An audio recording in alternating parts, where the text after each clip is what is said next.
fucks given. It's the Subtle Art of Not Giving a Fuck podcast with your host, Mark Manson. Welcome, Sadia. Thank this you, is the Steve. first in-studio interview on the Subtle Art of Not Giving a Fuck podcast. Honored to have you as a guest. Extremely honored to be here. I've been saying this online all the time. I am the biggest Mark Manson fan. You're the only content I refer to when I'm double checking if I've got something right. So I'm like, what would Mark say? Okay, let me double check. Okay, he agrees. Perfect. Then I must be right. Well, flattery will get you very far in this studio. This is also a first. Drew is joining us for the first time on an interview. We thought it would be fun since you are a relationship expert. Yeah. I'm happily married for a long time. Yeah. He's happily single. And so we thought it'd be interesting to have both perspectives and come at it from both angles. So we'll see where this goes. I want to start with, you had a spicy quote that I saw recently, which was, you said that modern dating is training people for divorce. What do you mean by that? You're practicing all the skills and tools you need to recover from a breakup, to have disassociated sex, and to look for very extrinsic values in a partner. So things that we would look for in short-term dating, like looks, sex, status, power, and how to replace them in case it goes wrong. So we always go into dating with an insurance policy in case this person goes wrong, in case there's somebody else out there, in case I can do better. With that mentality, we don't practice any of the skills and tools we need to maintain a connection, and therefore we are going from relationship to relationship rather than learning anything that will maintain the relationship. We just learn how to recover and replace people, sadly. Interesting. Okay, so there's a lot I think we can pull. There's a few threads there that we can pull at.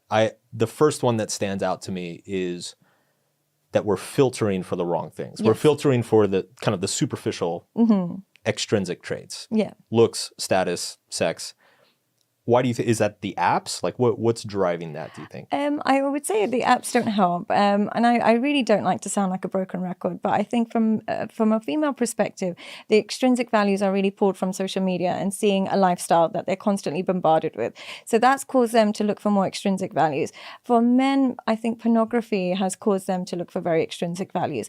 And that combination of women that are looking for money and men looking for sex means that sex workers and more promiscuous women are reaching the most successful men, and they're pairing up quite quickly and easily. It doesn't last, but they're pairing up quite quickly and easily.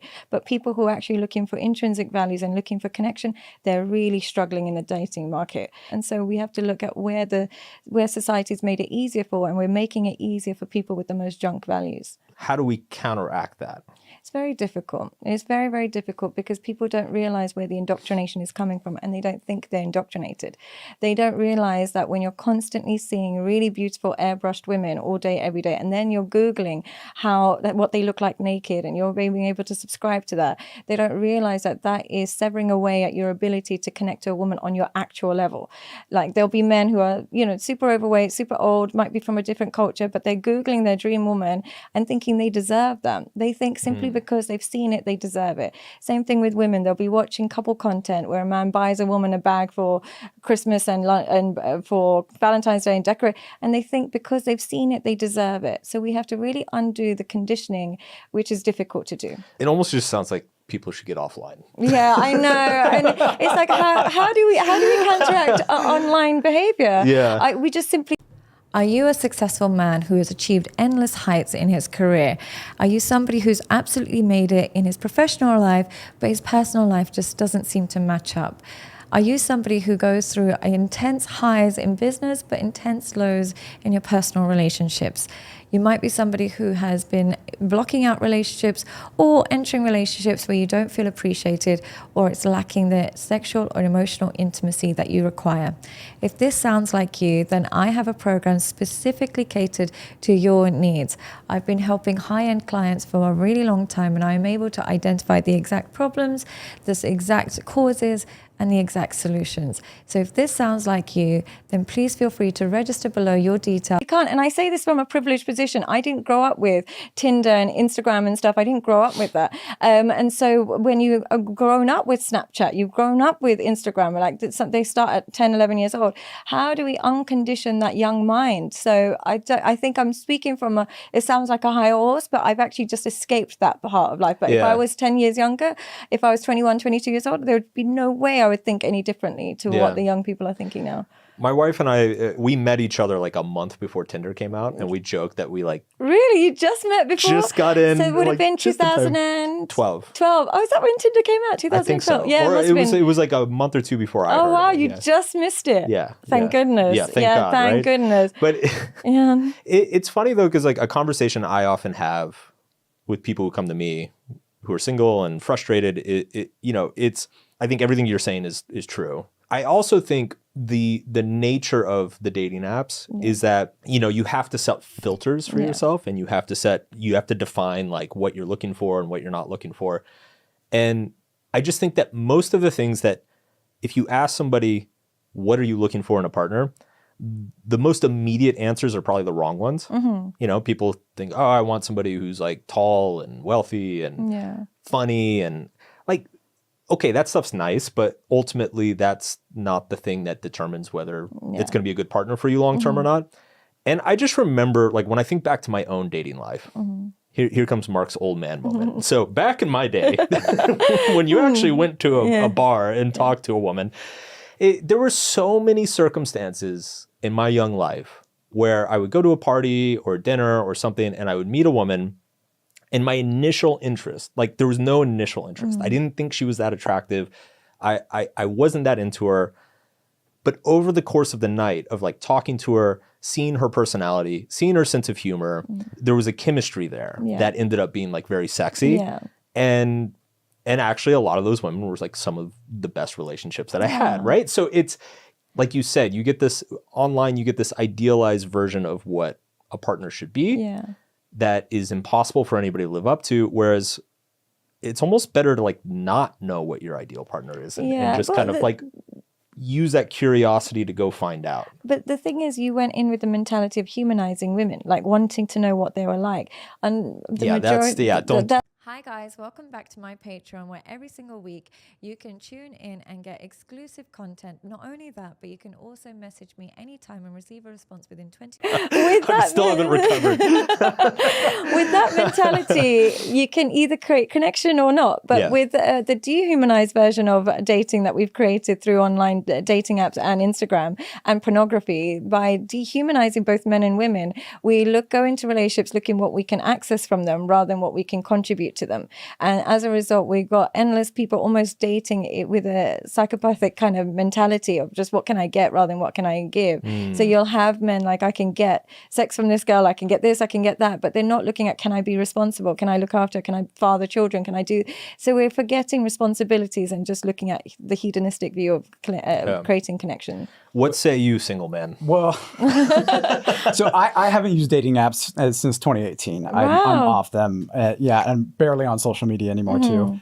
Do you think though too that dating apps, not only somebody could come in with the right motivations and they have, solid values and intrinsic values like you talk about, but the dating apps actually prime them more towards the extrinsic value. So, just by the nature of using them, you're actually pushed in that direction. Absolutely. It's catering to that need. It's kind of making it so zoomed in on extrinsic values. You don't know them. You can only judge by look. So when you are beautiful, you will be overwhelmed by the dating apps. And as a result, you start to dehumanize men and you think, oh, I'm so sick of just responding to these guys. And when you're a successful man at it, you dehumanize it and just use it as sex. So what ends up happening is the people who have the most access become the most jaded by them. Either become too sexual as a man, or you can become too fed up of men as a woman. And the ones that actually have the best and purest intentions, they can't even utilize it for the right reason. So it gets difficult for them, for the people who are actually going in with the right intentions, because they learn very quickly, in order to stand out and even get a date, you have to cater to the wrong intentions. If you're a woman that wants to actually get marriage from it, but you're realizing you're getting no matches, she'll end up starting to show more skin and therefore attract men who are looking for her looks. If you're a man who can't get any matches, he learns, let me just post my watch or let me just show my car and then I'll get more matches. So by design, we end up pushing them towards intrinsic values. You know what is like a $1 billion business idea? Somebody should create a dating app. Maybe somebody's already tried this. Somebody should create, you know, like that Netflix show, Love is Blind? Yeah. Somebody should create the dating app version of that. Where it's like, it's personality test based. Yeah. So you get questionnaires about your values and your personality and the things you enjoy doing. And then you match or unmatch people based on that. Yeah. And then it reveals like what they look like, what they do for work, all that stuff later. That would be a cool concept. But if you're not on dating apps, how do you meet people? Through friends, mostly, yeah. Because people always ask me how they meet people. Do you do you know what to say to that? Like when people ask you where to meet, what do you usually say? Over the last several years, people that I've dated I've met through friends. It's a lot slower pace, obviously, too. I usually get to know them a little bit and we'll hang out a few times. And it's like Mark was saying, you come to find things attractive about them that you don't immediately see or they become attractive over time. So it's usually through friends and just putting yourself out there, saying yes to more things for sure. Yeah. Drew has become very passionate about yoga, which is straight man code for getting a date. Well, you got to put yourself in the right environments. I guess it's worth a try. Like you got to put yourself in the right environments. You do. But it is very difficult. It's I don't hard. know where single people meet each other, sadly. Outside of apps, I don't know. Because I talk about how bad apps are. They sometimes can be used as a way to numb heartbreak as well. So people don't even experience heartbreak anymore. They just jump on an app, distract themselves. So we're devoiding ourselves of human emotions and therefore devoiding ourselves of how intimate a relationship should be. But at the same time, I don't offer a solution. So this is where I feel bad. I don't have a solution. What's the alternative? I wish I knew, but I just unfortunately don't really know.